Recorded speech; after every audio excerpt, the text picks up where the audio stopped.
राधे राधे भक्तों, आज मैं आपको पौष कृष्ण गणेश चतुर्थी की कथा सुनाऊंगी। इसमें राक्षस राज रावण की कथा है।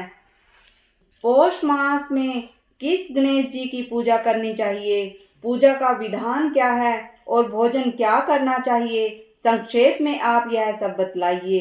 गणेश जी ने कहा, हे माता, पौष माह की चतुर्थी संकट नाशनी होती है। इस दिन लंबोदर नामक गणेश जी की पूजा करनी चाहिए।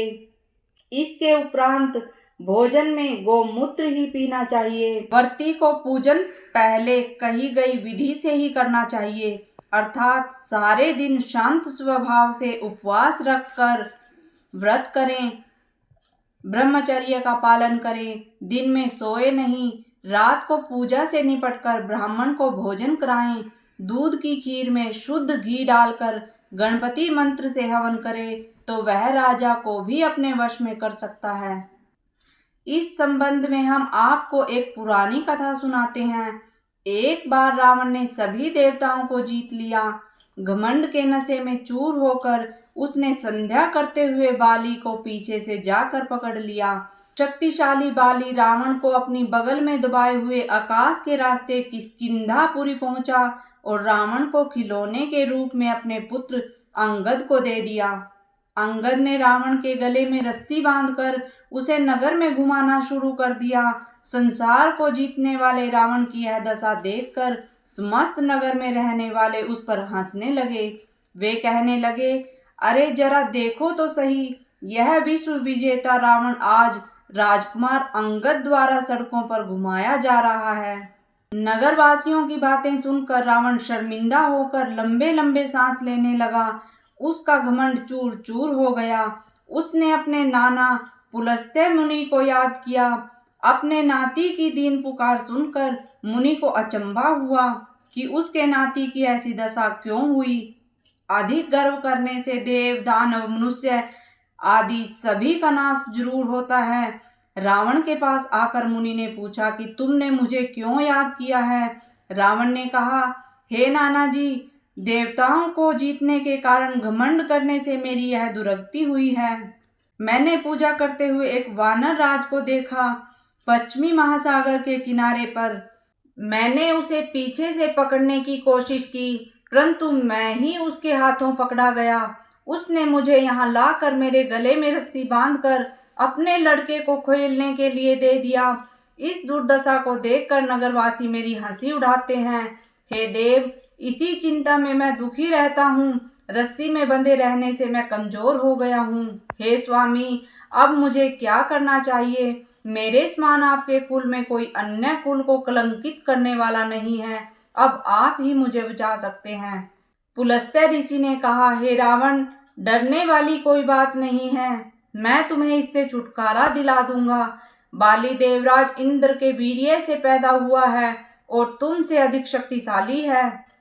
यह राजा दशरथ के पुत्र श्री राम जी के हाथों मारा जाएगा।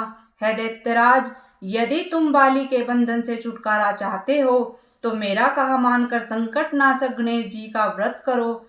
पुराने समय में वृत्रासुर की हत्या के पश्चाताप हेतु इंद्र ने इस व्रत को किया था, इसलिए तुम भी इसी संकट नाशक व्रत को करो।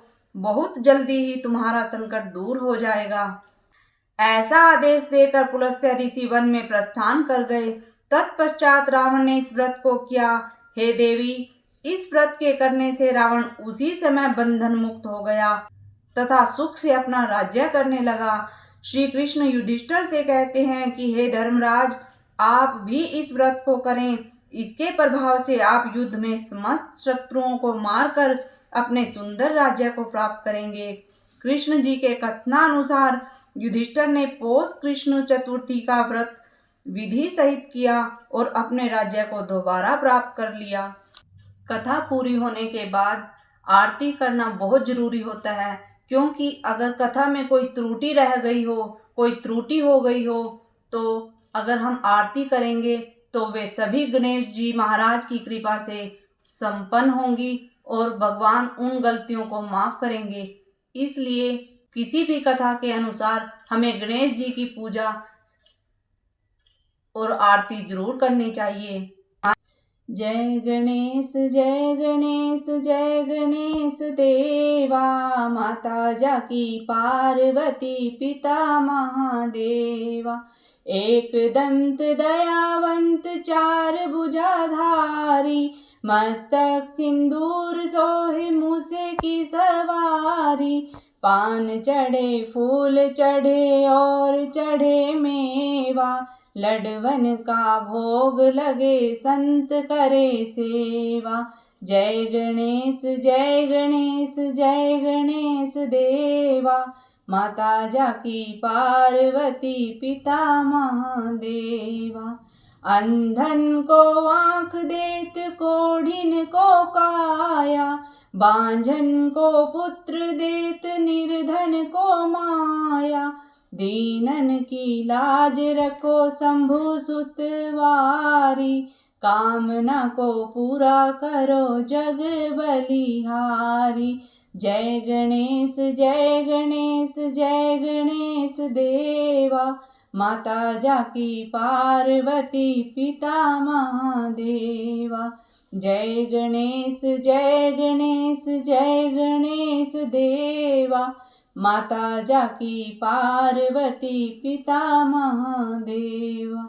बोलो गणपति महाराज की जय। इस प्रकार की धार्मिक कथाएं और धार्मिक भजन सुनने के लिए हमारे चैनल को सब्सक्राइब करें। कमेंट करके बताएं कि आपको कौन कौन सी धार्मिक कथाएं और भजन सुनने की इच्छा है। वीडियो को ज़्यादा से ज़्यादा लाइक करें, शेयर करें और कमेंट करके बताएं कि आपको कौन कौन से भजन सुनने की इच्छा है। जय माता दी भक्तों।